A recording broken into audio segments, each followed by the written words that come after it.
Good morning, dear ladies and gentlemen. My name is Katalin LIPTÁK. I come from Hungary, from University of Miskolc. And now I would like to start my presentation.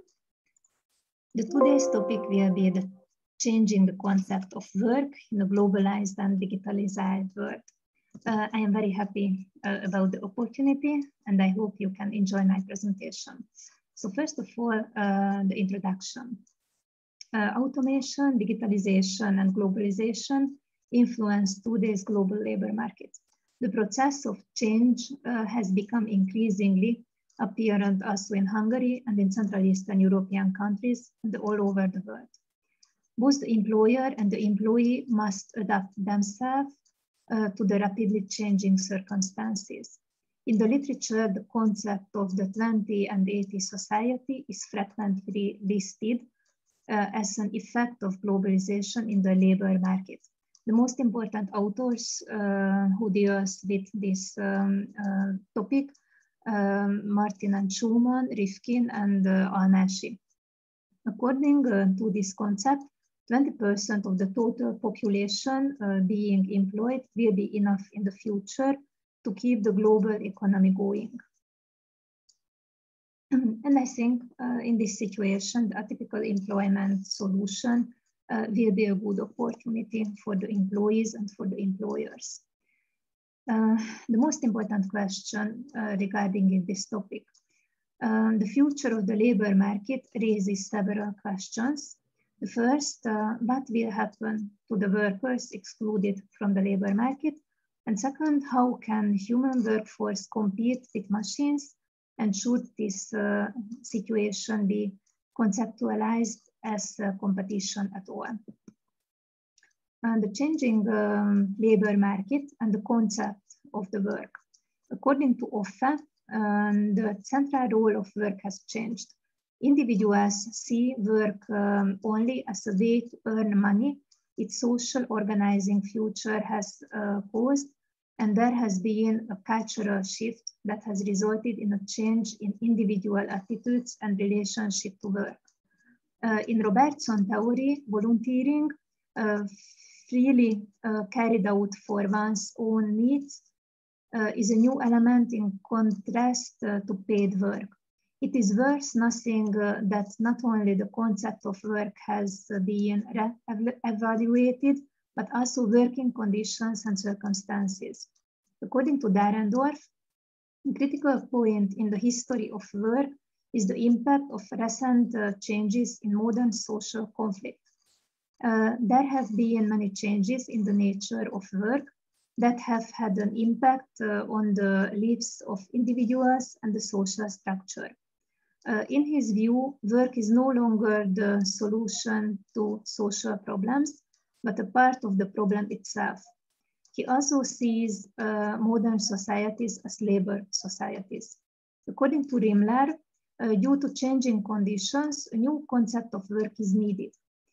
In the past, the emphasis was on the social integration of work, while now it is on personal development. Technological development has also changed in the demand for labor by significantly reducing direct human impact. As an effect of globalization, technological developments are increasingly displacing human workforce from production, while capital needs the flexibility of the labor market. Unemployment is the natural consequence of capitalist production, and its growth is a necessary consequence of globalization, but the side effects, intensified growth of unemployment, hit lower qualified workers the hardest. At the time of economic boost, employment increases to a smaller extent than production, but at the time of economic downturn, it decreases faster than production.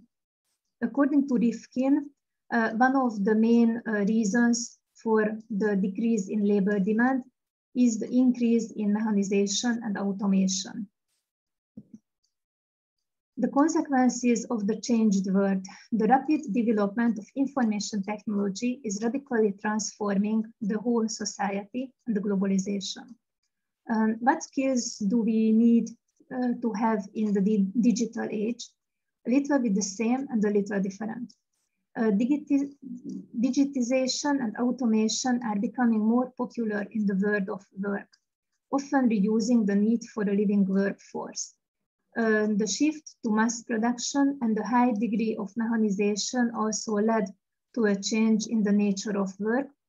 Because of mechanization, work has become less dangerous, but also in some cases,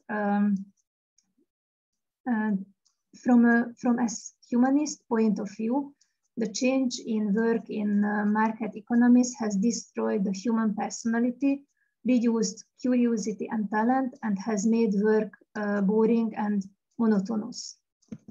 You can see the most important phase of Industry 4.0. The first phase was after the Industrial Revolution. There are a lot of new mechanization process, steam work, weaving loom. In the second phase, there became the mass production and some electrical energy. In the third phase was the automation, computers, and a lot of electronic solutions. And nowadays, we can say that there is Industry 4.0, a lot of new machines with cyber physical systems, with artificial intelligence, and a lot of network systems. You can see on the chart the Industry 4.0 framework and the digital technologies.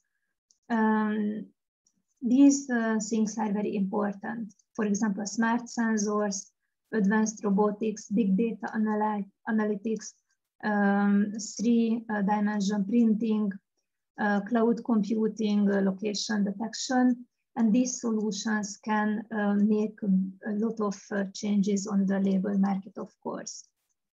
I think that in this situation, the atypical employment will be a good solution.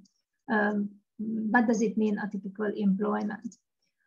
This situation can be solved by replacing typical employment with atypical employment. The multidimensional nature of atypical employment makes it notoriously difficult to define. Atypical employment is a special form of employment different from the typical full-time one. It differs from the well-known model in many ways, taking into consideration the place, the time, and the schedule of working. In some European countries, atypical employment is typical, with more people working part-time or teleworking, or nowadays, thanks to the coronavirus situation, a lot of people are working in home office. The transition of the labor market raises the economic and social reassessment of the concept of work, and brings new issues to employment. The problem of global unemployment is increasingly being sought at regional and local level, and finding solutions to issues of sustainability and social inclusion. Distinction must be made between atypical or sometimes called special employment as a legal form and atypical work.